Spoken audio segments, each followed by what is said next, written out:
Telah kita uraikan dan telah kita ketahui bersama bahwa dari ayat pertama Al-Baqarah sampai dengan ayat ke-21, Allah Subhanahu wa Ta'ala menginginkan seluruh manusia, hamba-hambanya, menjadi pribadi-pribadi yang baik dan berkehidupan di muka bumi, membawa misi yang telah Allah tetapkan dengan sukses dan bahagia.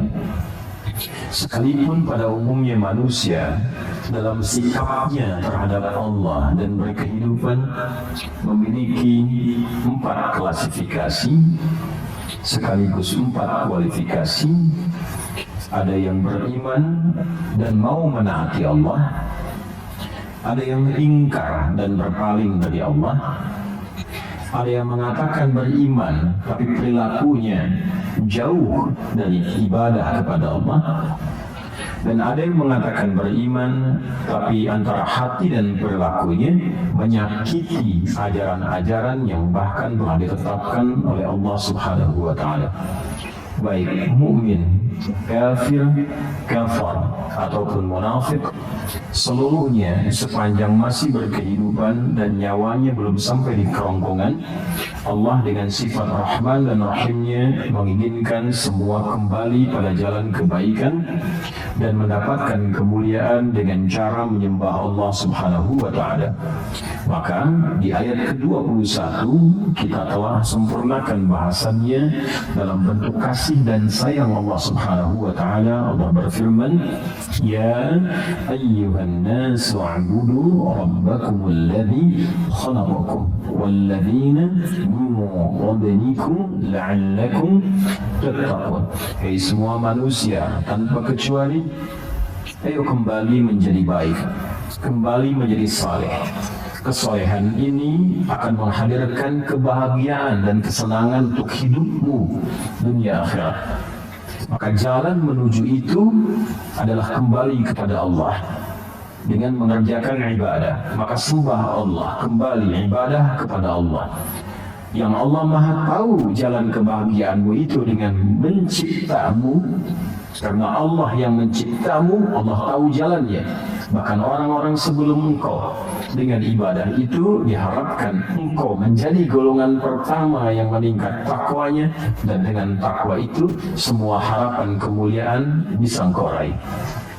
Aku siapkan tempat untuk ibadah yang nyaman untukmu, yaitu ketika engkau mendapat misi berkehidupan di ardin. Wa in qala rabbuka lil malaikati inni ja'ilun fil ardi. Tempatmu di bumi, aku siapkan bumi itu, ardun itu, setiap tempat yang engkau pijak, dimanapun kau membawa misi itu, nyaman untuk ibadah. Alladzi ja'ala lakumul arda firasyan. Tempat yang nyaman untuk ditinggali, nyaman untuk bercengkrama, nyaman untuk berkehidupan. Aku jadikan atapnya tanpa tiang sehingga tidak menyulitkan bagimu kalau ingin beraktivitas di atas bumi itu. Bayangkan kalau langitnya bertiang, bagaimana pesawat bisa lewat? Ya? Maka Allah jadikan langit tanpa tiang, bighairi amalin tarawunaha, dihiasi dengan bintang gemintang, asteroid, benda-benda langit yang menjadikan kita nyaman untuk menatap dan merisetnya serta mendekatkan diri kita kepada Allah Subhanahu wa Ta'ala. Lalu aku jadikan keterkaitan antara langit dan bumi memberikan support kehidupan untukmu.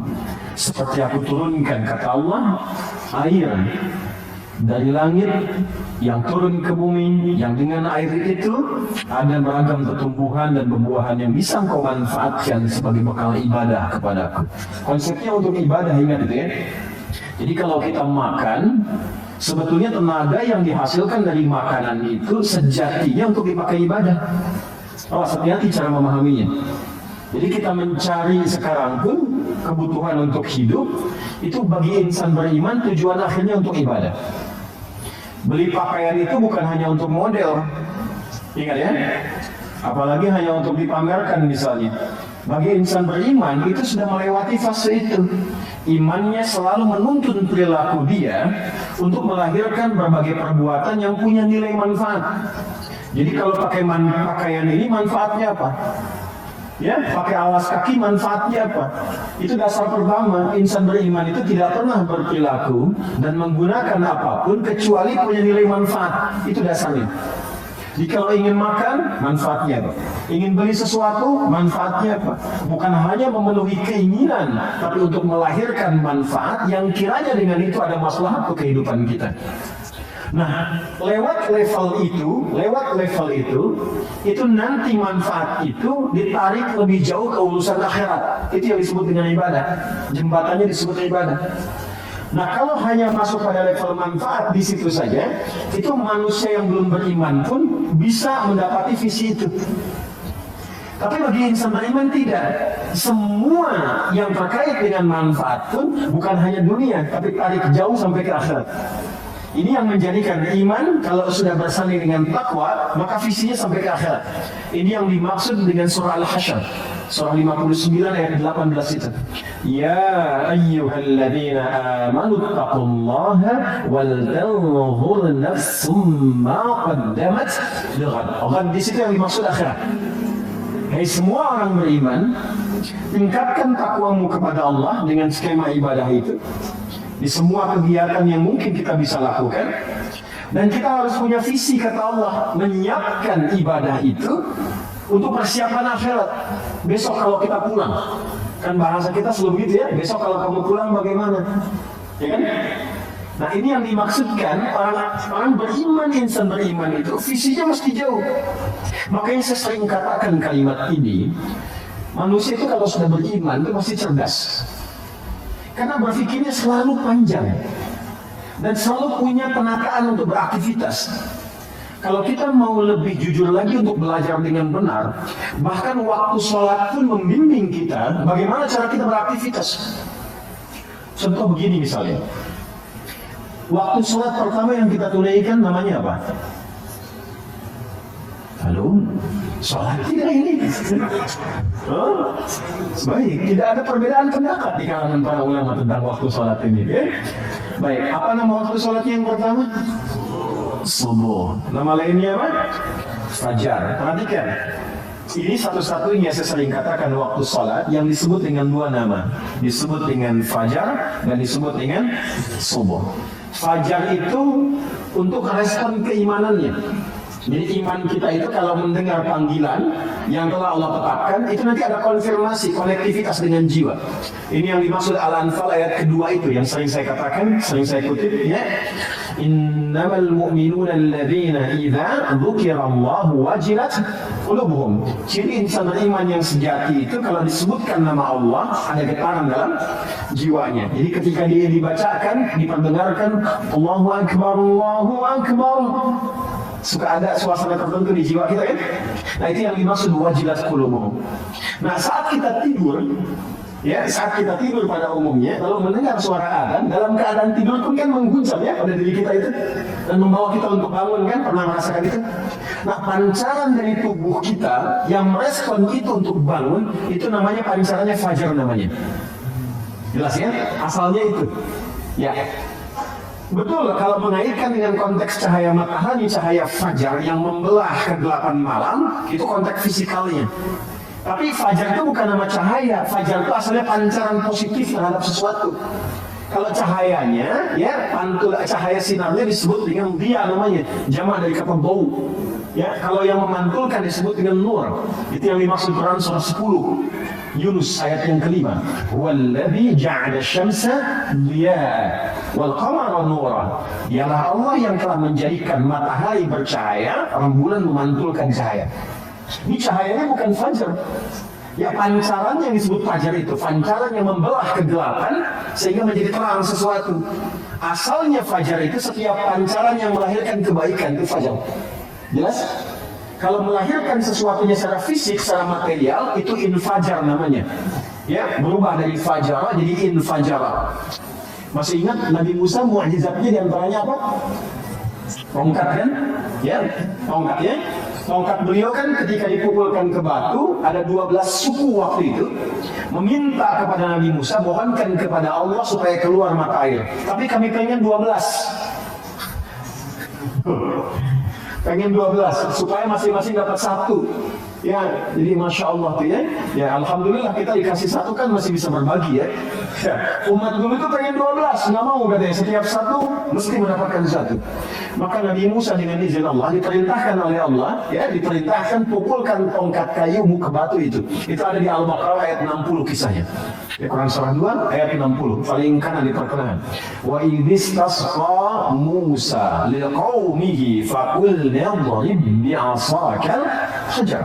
Ketika Musa memohon kepada Allah supaya ada mata air untuk kaumnya itu yang ada 12 suku, maka dengan keagunganku kata Allah, aku perintahkan pukulkan tongkatmu yang kayu ke batu itu. Karena tongkat Nabi Musa bagian dari mukjizat, walaupun kayu dipukulkan ke batu, batunya yang hancur. Maka fajarat infajar, bukan fajarat. Tuh, lihat diksi Al-Quran, begitu jelinya. Kalau bukan firman Allah mustahil begini. Ya, kita kalau ngaji bahasa Arab dan memperdalam, saya mempelajari bahasa Arab spesialisasi di situ untuk memahami bahasa Al-Quran. Dan dulu para ulama demikian, Al-Imam Syafi'i puluhan tahun belajar bahasa itu untuk memahami Al-Quran. Kemudian dipakai ke Quran, ke fikih dan sebagainya. Ya, walaupun awalnya aktif di bahasa, kemudian beralih ke fikih untuk memahami Quran dan hadis-hadis Nabi Muhammad SAW. Di sini fajarat infajar, bukan fajarat. Fajarat min husnaka asyrata aina, maka memancarlah 12 mata air. Itu infajar. Jadi kalau fajar itu pancarannya, kalau mengalirkan sesuatu yang fisikal disebut dengan infajar. Kenapa sholat pertama disebut dengan fajar? Bukan hanya cahaya mentarinya yang membelah kegelapan malam, tapi saat itu ada respon dari tubuh kita yang positif, merespon seruan dari Allah yang disampaikan atau dikumandangkan oleh muadzin. Jadi hati kita itu ada dua pancaran. Pancaran keburukan dari provokasi setan disebut dengan fujur. Ya, pancaran kebaikan dari jiwa takwa disebut dengan fajar namanya. Ya, wa nafsi wa ma sawaha fa'alhamaha fujuraha wa taqwaha. Karena itu salatnya disebut salat fajar. Waktu saat cahaya matahari membelah kegelapan malam, dan di saat itulah hati kita merespon seruan keimanan tadi. Jelas? Itu yang dimaksud Quran surah ke-17 Al-Isra di ayat ke-78. Ya, di paling kiri sebelah pertengahan. Ya. Aqimis salata liduluki syamsi ila ghasaqil laili wa qur'anal fajr. Inna qur'anal fajri kana mashhuda. Satu. Tapi dia juga disebut dengan sholat subuh. Ya, subuh. Subuh itu tidak disebutkan dalam bahasa Arab kecuali menunjuk pada awal mula aktivitas yang tertata. Jadi kalau kita ingin mengawali sesuatu yang tertata dengan baik, itu disebut subuh namanya. Karena itu awal saat mulai kali, ya mulai kita akan mengalami di waktu pagi, kan mulai aktivitas kan? Ya, matahari mulai terbit kan, akan ditata aktivitas kan dengan teratur. Allah yang menatanya, Rabbul Alamin. Maka tataan awal alam pun itu disebut dengan subuh. Permulaannya disebut dengan tanafus, kata dasarnya disebut dengan tanafas. Buka surah At-Takwir ayat 18, was-subhi idza tanaffas. Wow. Ya. Dan demi waktu subuh itu saat memulai aktivitas, pada saat itulah aktivitas masih ditata dengan baik. Karena alam pun mulai menata aktivitas. Coba lihat, kalau kita keluar subuh, yang keluar karbon dioksida atau oksigen? Oksigen. Ya, burung mulai berkicau, ayam sebelumnya berkokok, semua mulai kan? Ya kan? Segala sesuatu yang tertata dengan baik, terukur, itu turunan kata dari kata asbah. Waktunya disebut dengan subuh. Makanya kalau orang Arab bertanya begini, kaifa asbahta ya akhi? Bagaimana kabarmu di pagi ini? Maksudnya bukan hanya nanya kabar, apa kabar baik, bukan. Yang dimaksudkan menunjuk pada keadaanmu telah siap beraktivitas saat ini. Sholat pertama kenapa disebut dengan sholat subuh? Untuk memberikan kesan insan beriman itu kalau bangun dari tidur, dia sudah punya rencana yang siap dieksekusi di hari itu. Makanya malamnya dicontohkan oleh Nabi istighfar untuk mengevaluasi kegiatan sebelumnya. Setelah itu, setelah dievaluasi, dimitigasi apa yang belum sempurna, besok apa. Itu yang dimaksudkan faidha faraghta fansab wa ila rabbika Fardhat, direncanakan malamnya, kalau besok saya bangun, insya Allah saya eksekusi ini. Ini sudah ada rencana. Makanya saat bangun itu, kita bawa rencana kita menghadap Allah, minta kepada Allah supaya apa yang kita rencanakan disetujui. Minta taufik. Maka datang lewat sholat, terhubung dengan Allah, minta kepada Allah. Direspon seruan Allah lewat fajar, datang kita bawa rencana, minta dalam sujud. Mohon setelah sholat, ya Allah, saya ingin mengerjakan ini seperti apa yang telah Engkau perintahkan. Mohon berkahi dan mudahkan seperti apa yang telah Engkau janjikan. Harusnya begitu. Makanya tidak boleh terjadi seharusnya idealnya insan beriman itu bangun nggak tahu apa yang dikerjakan. Nggak boleh terjadi begitu. Ini anak kalau saya tanya besok jam 7 mau apa, harus sudah jelas. Jam 9 ada di mana? Jam 11 ngapain? Jumatan. Besoknya Jumat. Ya? Oh, saya bingung. Harus tahu. Ya. Apa yang kita kerjakan itu, insan beriman itu harus jelas. Nanti ada lagi, masuk zuhur beda lagi konsepnya. Ya, zuhur itu apa artinya? Bahwa itu terang, baik, nampak semuanya. Kenapa nggak disebut nahar? Padahal siang itu bahasa Arabnya nahar. Itu adalah rahasianya. Sampai dengan siang Anda beraktivitas, apakah sudah jelas punya nilai di hadapan Allah? Sudah jelas jadi ibadah enggak? Atau jangan-jangan berangkatnya gelap sampai siang itu cuma cari dunia aja? Anda dikasih waktu sampai siang, sampai jam 12, sampai terang dunianya, akhiratnya udah terang belum? Jadi ibadah enggak? Anda yang kuliah berangkat pagi itu, ada subuh, sampai ke kampus, jadi ibadah enggak tuh kuliah? Jadi di Islam itu semua punya makna. Tidak ada satu ibadah pun, bahkan namanya yang tidak punya makna itu tidak ada. Semua punya arti. Nah sekarang kalau kita kembali ke sini, kata Allah saya desain semuanya sempurna. Ajarannya jelas, maknanya jelas, tafsirnya jelas, contohnya dulu jelas, hasil dari pekerjaan itu pun jelas. Semua orang yang mengikuti petunjuk di era Nabi masuk Islam, dikerjakan semua petunjuk Nabi dengan benar, semua sukses. Tunjukkan pada saya siapa sahabat Nabi yang benar-benar sahabat yang gagal dalam hidup ini. Tidak ada. Karena sahabat itu definisinya yang hidup di era Nabi, di masa Nabi, melihat Nabi, beriman pada Nabi sampai wafat. Hidup di masa Nabi, melihat Nabi, beriman pada Nabi sampai wafat. Cari siapapun orang yang memenuhi kriteria ini, kecuali mereka akan sukses di semua bidangnya. Siapapun itu. Nah sekarang semua contoh itu telah dikumpulkan. Qurannya ada, ini ada pegang mushaf. Hadisnya lengkap. Berapa banyak ulama sekarang mengumpulkan kitab hadis Al-Bukhari, Muslim, kitab Sunan Abu Dawud, At-Tirmidzi, Musnad Imam Ahmad, Mu'jam At-Tabrani, ada semuanya. Ya. Kemudian miniatur sejarahnya ada di sirah. Anda bisa kumpulkan tokoh-tokohnya. Ada yang perempuan sahabiat, ada yang laki-laki pekerjaannya apa, yang pebisnis ada, diplomat ada, birokrat ada, panglima ada, levelnya tinggi. 12.000 sahabat Nabi, 38 panglima. Satu kemampuan panglima yang bisa menaklukkan Persia Romawi. Dan itu dibikin bagus sendiri itu. Ya, kalau kita ngaji itu dapat itu.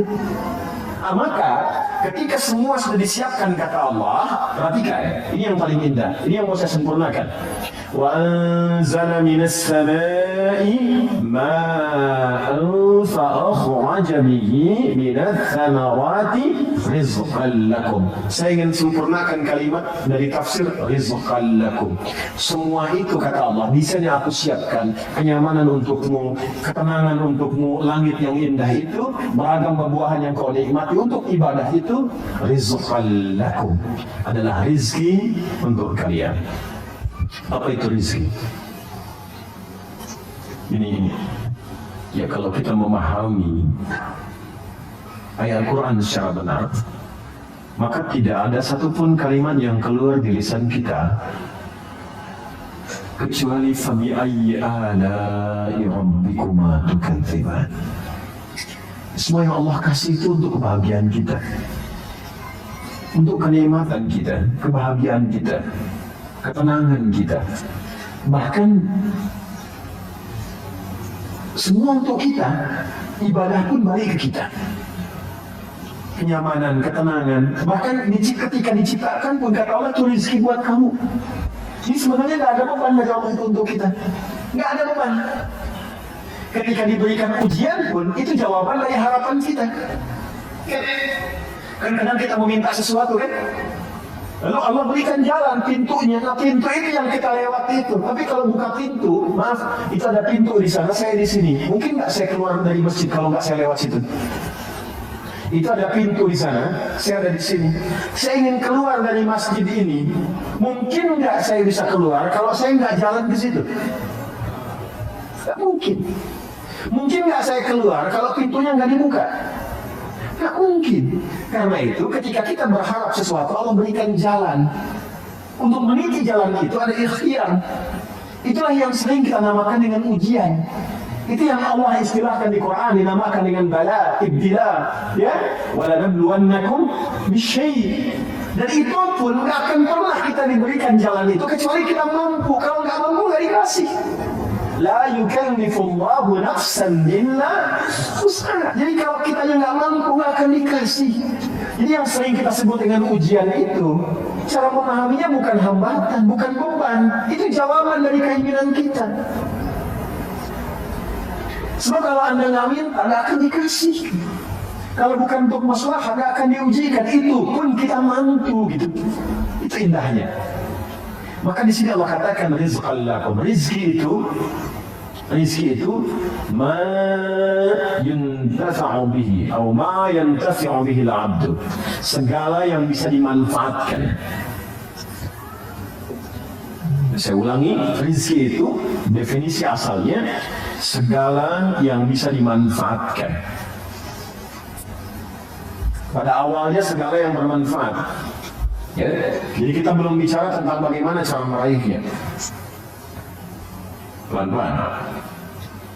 Jadi asalnya semua yang kita bisa manfaatkan, yang telah Allah siapkan, itu disebut dengan rizki nama umumnya. Paham? Baik. Kalau gitu saya namanya rizki bisa dimanfaatkan. Sudah, tahan sebentar. Pertama, sudah kita definisikan segala yang bermanfaat atau bisa kita manfaatkan. Lalu apa wujudnya? Dan bagaimana cara mendapatkannya?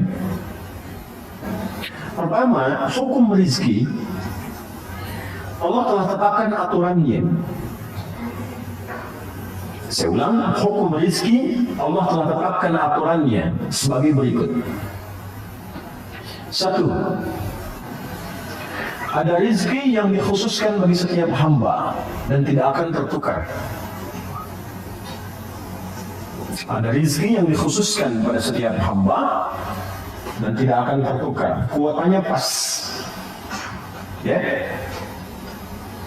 Dan ini ditetapkan sejak ruh ditiupkan. Tepatnya sejak usia 4 bulan dalam kandungan. Jadi begitu usia 4 bulan dalam kandungan, Allah perintahkan malaikat untuk menuliskan ketetapan rizki yang telah Allah tetapkan untuk hamba itu. Dalilnya hadis Nabi SAW yang paling ringan aja, yang sering dibaca, Al-Arba'in An-Nawawiyah, coba ya, karya Al-Imam An-Nawawi. Bisa di googling juga, klik Al-Arba'in, hadis nomor 4. Hadis nomor 4. Riwayat sahabat Abdullah bin Mas'ud radhiyallahu ta'ala anhu.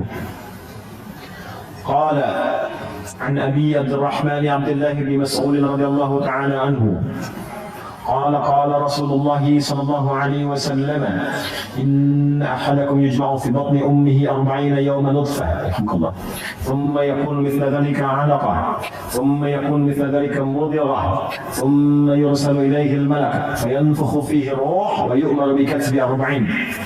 Yang pertama, bikasbi rizqihi. Baik. Sungguh setiap kalian akan dibentuk dalam perut ibundanya. Setiap anak Adam yang tercipta, ada proses dulu berlangsung di perut ibundanya.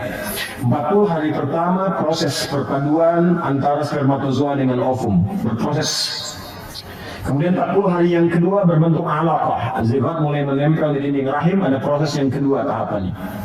40 hari ketiga 120 hari, usia 4 bulan, mulai berbentuk mudghah. Seperti daging keratan yang sudah mulai Anda bentuk. Usia 4 bulan ini 120 hari Allah perintahkan malaikat untuk meniupkan roh. Jadi 4 bulan dalam kandungan roh ditiupkan. Lalu diperintahkan untuk menetapkan 4 hal. Dari 4 ini, ketetapan yang pertama adalah bikasbi rizqihi, menetapkan rizkinya dari mulai saat itu berkehidupan sampai wafat. Ya, sampai dengan wafat. Ingat ya. Jadi ini yang tidak akan tertukar. Ada putri yang tertukar, ada menteri yang ditukar, ya kan? Ada apa lagi itu? Pekerjaan yang tertukar, tapi tidak akan pernah ada rezeki yang tertukar. Jadi kalau sudah tahu dapat bagiannya, paham hadis ini satu kalimat, rezeki tidak akan tertukar. Kalau tidak tertukar, nggak perlu takut kekurangan rezeki. Karena setiap kita itu sudah dijamin sampai wafatnya. Yang kedua, awas hati-hati, bukan jenis rezekinya. Ini yang saya maksudkan. Yang kedua, tidak perlu iseng mengambil rezeki orang lain. Karena setiap kita ada bagiannya. Itu tidak akan tertukar. Jadi kalau kita benar cara memahami Qurannya, nggak ada pencurian, nggak ada penipuan. Sebab itu hanya buang-buang waktu dan menyulitkan hidup saja. Makanya kan kadang-kadang langsung dibuktikan di depan pandangan kita. Orang korupsi kan, ngambil harta orang kan, ditangkap misalnya oleh penegak hukum. Setelah itu kena TPPU misalnya, diambil lagi semua, dibalikin lagi. Itu contoh dunia ini. Paham nggak sampai sini? Kalau sudah mengerti, tidak boleh ada satupun yang belajar dengan saya melanggar ketentuan ini. Hindari, hati-hati. Ajak-ajakan untuk mencuri, menipu, korupsi dan sebagainya jauhi. Siap? Karena hakikatnya perbuatan menyimpang itu hanya akan menyulitkan diri sendiri. Tidak akan menambah sesuatu. Jadi kalau Anda mau kumpulin pun sampai 100 triliun, apa kira Anda akan hidup sampai mengonsumsi itu? Belum tentu. Ya, kadang-kadang saya heran juga pada orang-orang yang demikian. Ya, kumpulin, makannya tetap 3 piring juga sehari. Kadang-kadang yang paling kasihan makan cuma 1 piring dibatasin lagi. Ya kan? Ya, karena faktor-faktor tertentu bukan yang positif. Jelas. Nah, itu satu. Yang kedua, Allah telah menetapkan itu semua dengan ketentuannya sejak di alam langit. Itu ada di Quran surah ke-51 ayat 18. Quran surah ke-51 ayat 18. Wa fis samaa'i rizqukum wa ma tu'adun. Ayat 22, maaf, 18 untuk istighfar, dua-duanya untuk rezeki. Quran surah 51 ayat ke-22. Wa fis samaa'i rizqukum wa ma tu'adun. Ayatnya. Dan di langit itu rizqukum, telah ditetapkan rezeki kalian. Allah telah tetapkan bahkan sebelum kita terlahir. Paham? Yang tadi saya sampaikan. Wa ma tu'adun, dan segala yang dijanjikan. Maksudnya apa? Terkait dengan rezeki ini pun, ini pasti Allah janjikan ketika engkau pun dalam kandungan sampai terlahir, tu'adun, dijanjikan oleh Allah akan diberikan sesuai dengan batas hidupnya. Batas hidup itu yang disebut dengan ajal namanya. Ya, batasnya disebut apa? Ajal. Ingat, ada umur, ada ajal, itu berbeda. Batasnya disebut dengan ajal. Karena itu dalam hadis tadi, antara rizki dengan ajal itu beriringan. Bikasbi rizqihi wa ajalihi. Allah memerintahkan malaikat sejak anak berusia 4 bulan dalam kandungan ibundanya ditetapkan rizki yang bersamaan dengan waktu berkehidupannya, ajalnya. Bisa ya? Misalnya ditetapkan ajalnya 60 tahun. Maka rizki yang Allah tetapkan pun ditetapkan untuk kebutuhan selama 60 tahun ini sampai wafat. Kalau sudah tiba ajalnya, maka selesai rezekinya. Ya, wafat dia, kembali kepada Allah, nggak bisa maju, nggak bisa mundur, tetap di sini, sesuai dengan waktunya, sesuai kuotanya. Itu ada di Quran surah ke-7 Al-A'raf ayat 34. Wa likulli ummatin ajal. Fa idza jaa ajaluhum la yastakhiruna sa'atan wa la yastaqdimun. Semua umat yang berkehidupan di bumi, bukan 1-2 orang. Allah telah tetapkan batas hidupnya. Kalau sudah tiba ajalnya, batas hidupnya selesai, maka tak bisa dia mohon untuk diundurkan atau bahkan dia ingin dimajukan. Selesai sesuai dengan ketetapan. Jelas? Rezeki yang Allah tetapkan itu ini sesuai dengan ajal. Cara mengisi ajal itu yang disebut dengan umur namanya. Di umur cara kita mengisi dengan ajal itu batas usianya. Paham? Nanti lain waktu kalau sudah masuk ayat tentang umur baru saya terangkan apa itu umur ya. Nah sekarang rizkinya ditetapkan di langit. Kita diberikan tugas di mana? Di bumi, al-ard. Dijanjikan oleh Allah, diturunkan ini diberikan kepada kita. Kita hidupnya di sini, rizki ditetapkan di langit, diturunkan di bumi. Baik ya, sekarang kita di mana? Di Masjid Al-Ihsan. Bumi kan luas. Ya. Nah, yang ingin saya sampaikan adalah Allah sudah jamin dimanapun kita berkehidupan, Allah tetapkan rizki itu akan diturunkan, akan diberikan. Nah, yang perlu kita tahu, kita harus bertanya, ya Allah, bagaimana cara Engkau menurunkannya supaya aku bisa mengetahui aku telah mendapatinya? Paham? Maka Allah turunkan kepada kita lewat ketentuan yang disebut dengan ikhtiar, itu namanya. Ikhtiar. Ini yang umum dulu ya, yang umum dulu. Ya ayyuhan nasu, ada? Kulu mimma fil ardi halalan thayyiban. Maka hukum pertama kata Allah, ya ayyuhan nasu, hai semua manusia. Kalau semua manusia mencakup orang beriman saja atau umum? Artinya semua hamba Allah mendapati hukum yang sama. Kalau Anda ingin mendapatkan rezeki ini, Allah berikan hukum. Apa hukumnya? Kulu. Apa artinya kulu? Makanlah ya. Nah ini yang dimaksud, agak fokus dikit.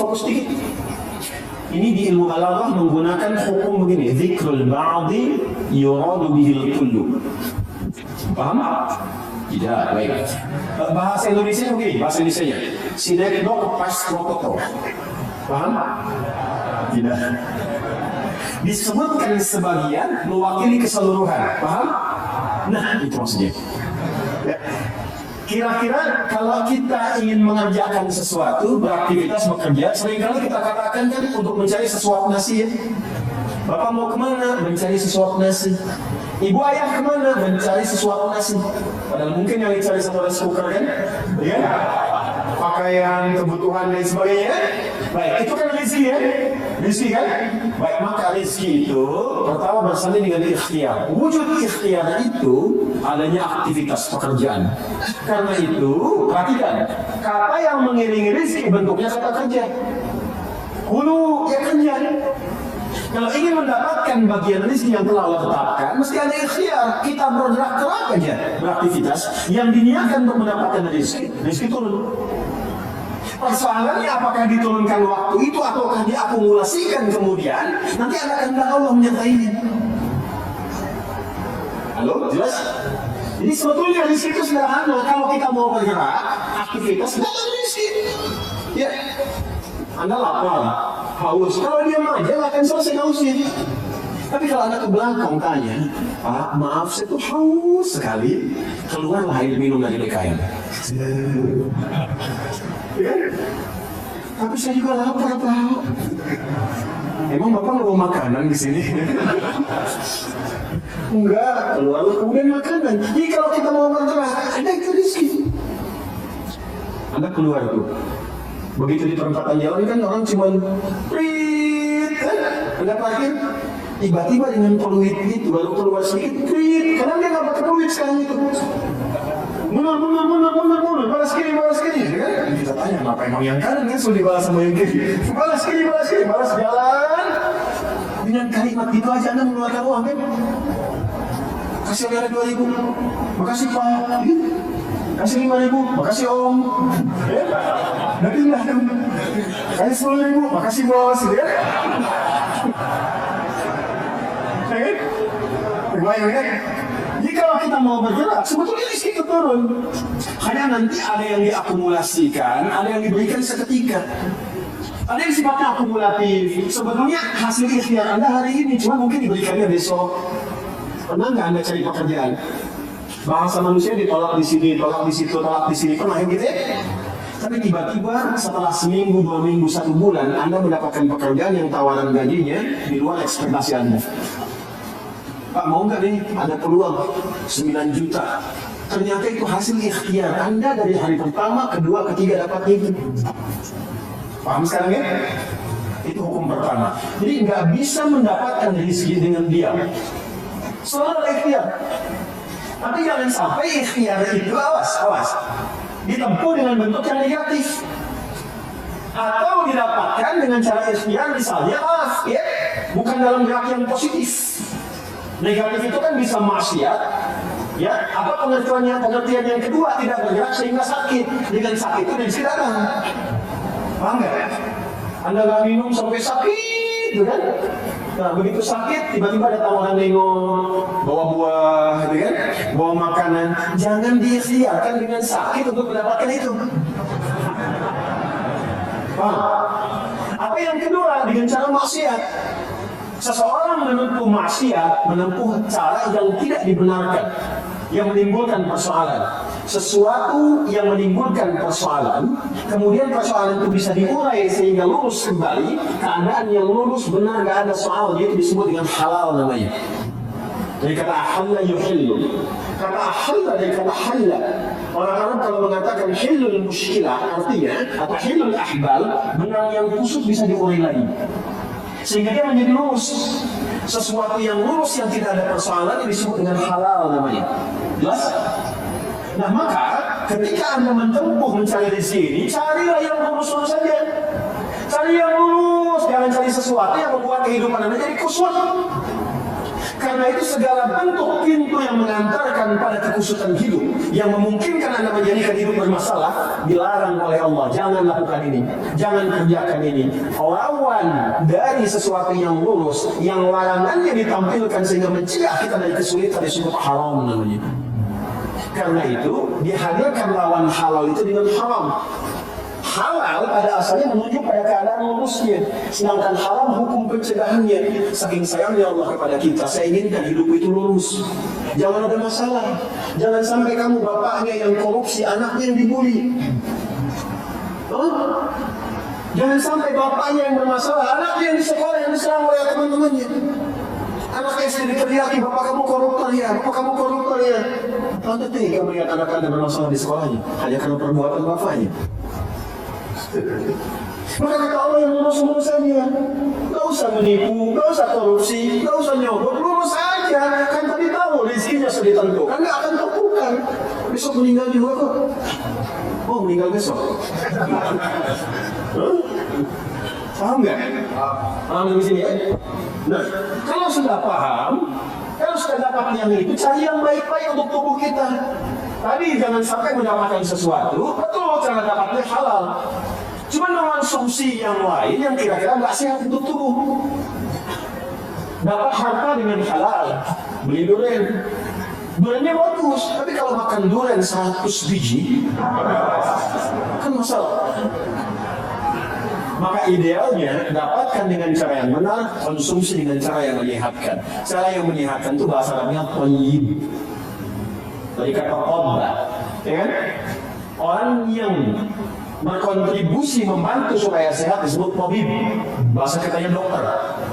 Maka Allah tegaskan supaya kita nggak banyak nanya lagi. Kulu mimma fil ardi halalan. Itu maksudnya. Halalan thayyiban. Ya.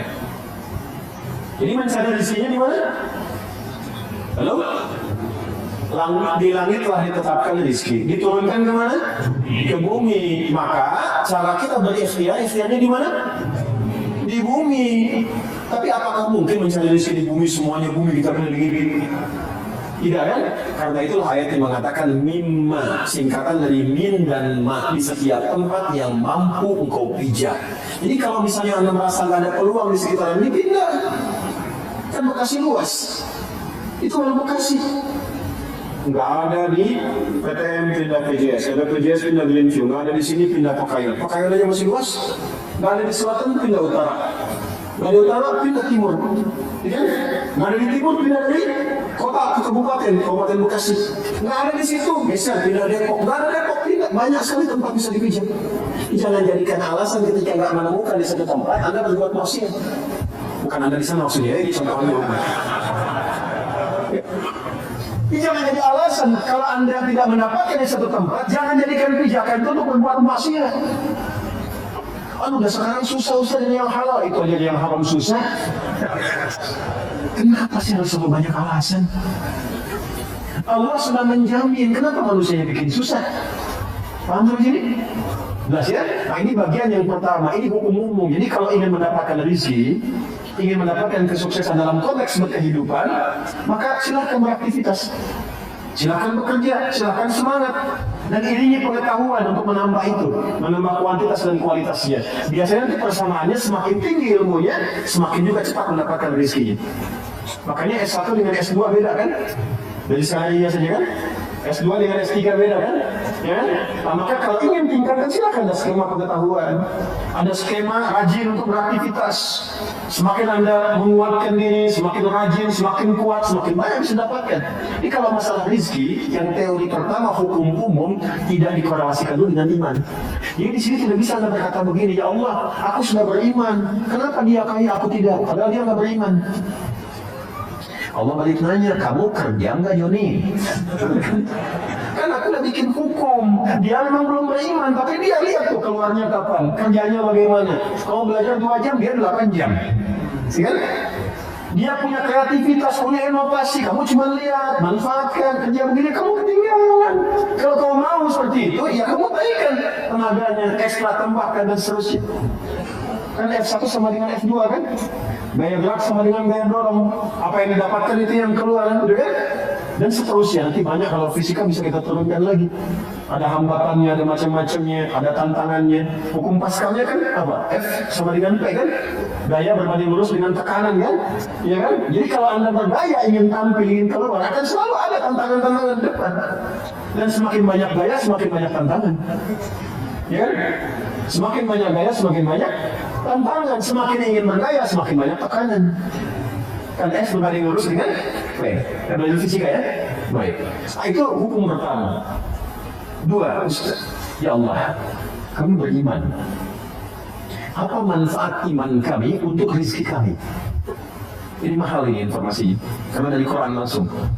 Apa manfaat iman kami untuk rezeki kami?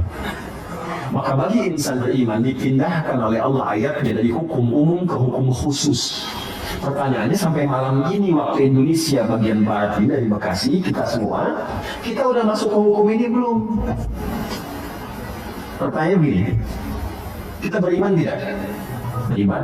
Sekarang Allah turunkan hukum khusus bagi insan beriman yang tidak berlaku umum. Kalau kita ikut nih, maka terjawab pertanyaan kita, ya Allah, apa manfaat iman kami kepadamu yang hubungannya dengan rezeki? Ya. Dampak iman kami terhadap rezeki apa? Maka diturunkanlah ayat 172 di surah Al-Baqarah itu. Yang tadi 168 sekarang pindah ke 172. Paling kiri agak ke atas sedikit ya. Maka yang tadi ya ayyuhan nasu, yang ini ya ayyuhalladzina amanu. Sudah beda ya? Yang Al-Baqarah 168 ya ayyuhan nas. Al-Baqarah 172 ya ayyuhalladzina amanu. Jelas? Hai semua yang telah menyatakan dirinya beriman. Kulu tetap sama dulu. Ikhtiarnya sama. Jadi bukan berarti sudah beriman gak ada ikhtiar. Tetap kamu pun kalau sudah beriman tetap hukum ikhtiar berlaku kata Allah. Yang gak bisa, ya Allah, asyhadu an la ilaha illallah, asyhadu anna Muhammadar Rasulullah. Jatuh emas 10 kilo dari langit pun. Gak begitu. Tetap ikhtiar, kudu kerja juga.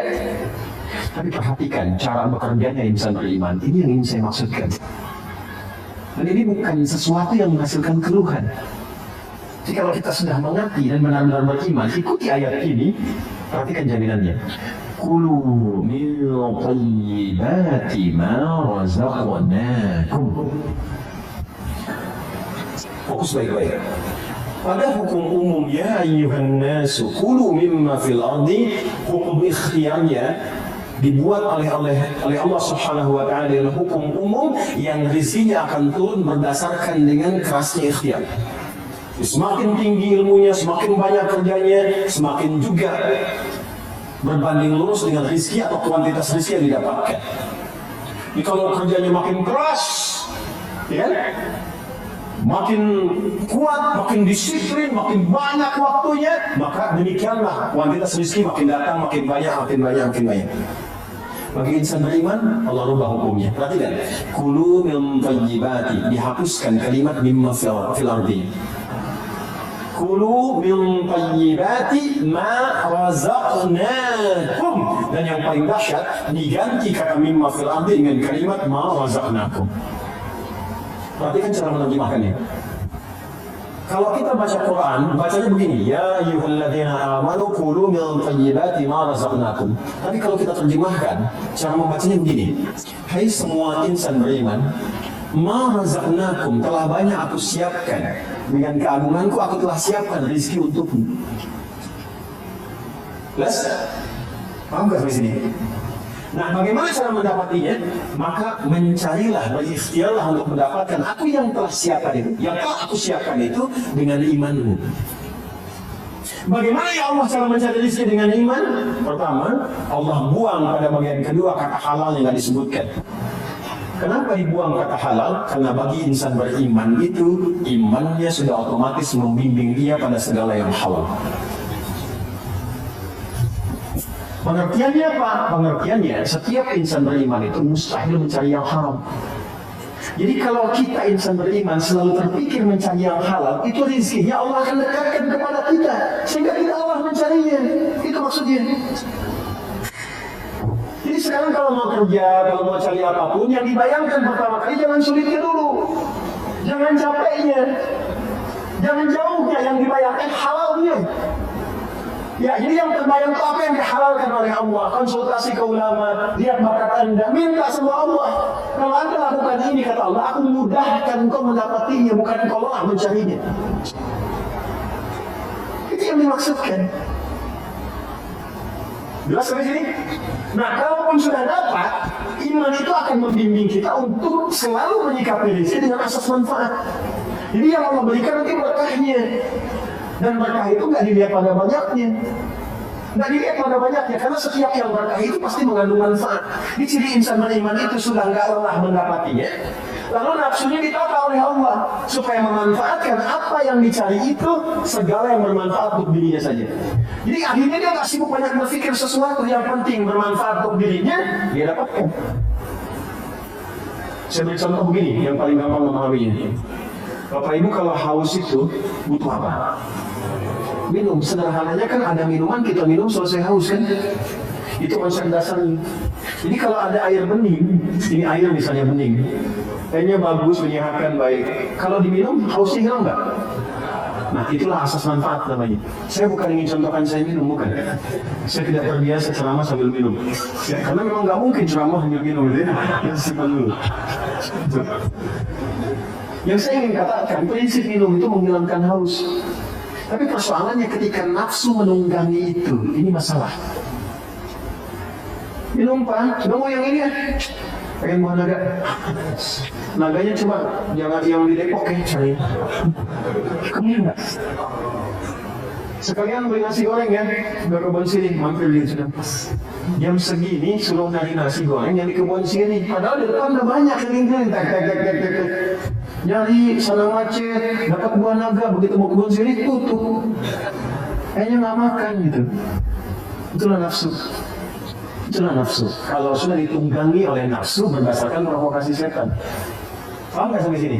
Maka insan beriman itu kalau dia mencari rezeki dengan imannya, maka Allah akan bimbingnya mendapatkan rezeki itu dan dijamaahkan bentuk thayyibnya dalam bentuk berkah. Minum thayyibati, aku tambahkan kualitasnya, sekalipun dalam pandangan manusia kuantitasnya terlihat sedikit. Contoh begini, 1 juta dengan 10 juta banyak mana? Tapi kalau 1 jutanya berkah, maka akan berbeda kisahnya. 1 juta kalau berkah dengan 10 juta tidak berkah. Demi Allah saya katakan 10 juta tidak berkah, besok dipakai besok habis. 1 juta berkah, besok dipakai sampai akhir bulan nggak habis-habis. Habis. Saya pernah kisahkan ini kan, saya punya teman dulu di Tripoli itu. Ya, dia dari Bukit Tinggi itu diberikan oleh ibunya yang penyayang, Masya Allah, rezeki yang paling halal yang pernah dikumpulkan oleh ibunya, sejumlah $50. Ia berangkat teman-teman sampai di Tripoli selama 4 tahun itu nggak habis $50 itu, dan nggak pernah terpakai $50. Sampai dia berazam mohon pada Allah, saya ingin ganti perjuangan ibu saya memberi saya ini dengan menghajikan beliau, dan dikabul oleh Allah. $50. Cobalah main ke daerah-daerah, kadang-kadang memang mesti kita ke desa-desa, rindu suasana itu. Cobalah, Masya Allah, hidup dengan 100.000, 200.000, satu bulan cuma 300.000. Tapi kalau kita datang tuh ikan ada, buah ada, kayaknya nggak pernah ada masalah, senyum gitu. Ini damang, Alhamdulillah saya mah, Masya Allah, ayo mari tuang. Jadi Masya Allah, makan dengan sambal aja, dengan kecap, dengan kayaknya enak gitu kan. Saya pernah diajar oleh salah satu jamaah itu, satu tempat, dia punya tempat di Garut. Ini kisah nyata, kakeknya itu baiknya luar biasa. Ini nyata ya, saya nggak pernah cerita mengarang gitu. Itu kakeknya punya lahan, selalu ditanami buah-buahan. Bahkan yang punya tetangga pun beliau kasih itu benihnya. Sampai cucunya yang dekat dengan kami, sampai bingung nanya, kayak kenapa harus tambahin begini? Gak apa-apa, yang penting manfaat. Sampai sekarang, teman-teman sekalian, itu Masya Allah, kalau sudah tumbuh, kayak alpukat itu gak kenal musim. Dia selalu tumbuh di musim manapun, dan kalau sudah habis, muncul lagi buahnya. Itu besar buah alpukatnya, itu bisa sebesar cangkir kelapa itu. Lalu ikan-ikannya tuh, Masya Allah, ikannya ada, airnya mengalir dari Cipanas hangat gitu ya. Itu selalu seperti itu, berkah, baik. Itulah keberkahan. Kalau datang ke sana, ikan tinggal mancing, ngambil sendiri. Alpukat ada, kelapa ada. Dan itu sesuatu yang sangat indah, uniknya gak habis-habis. Kan siapa yang menjadikan itu? Allah kan? Dan dihukumnya kan, fa'akhraja li minas samarati rizqan lakum. Jadi sebetulnya kalau kita mencari pakai iman, dunia ini nggak jadi beban. Yang jadi beban itu nafsu. Ya, yang jadi beban itu apa? Nafsu, pakaian fungsi menutupi aurat, tampil dengan baik. Tapi kalau semua modal yang dimiliki, capek kan? Cuman sekedar beli daster harus ke Paris. Udah si tayang mungkin banyak gitu ya.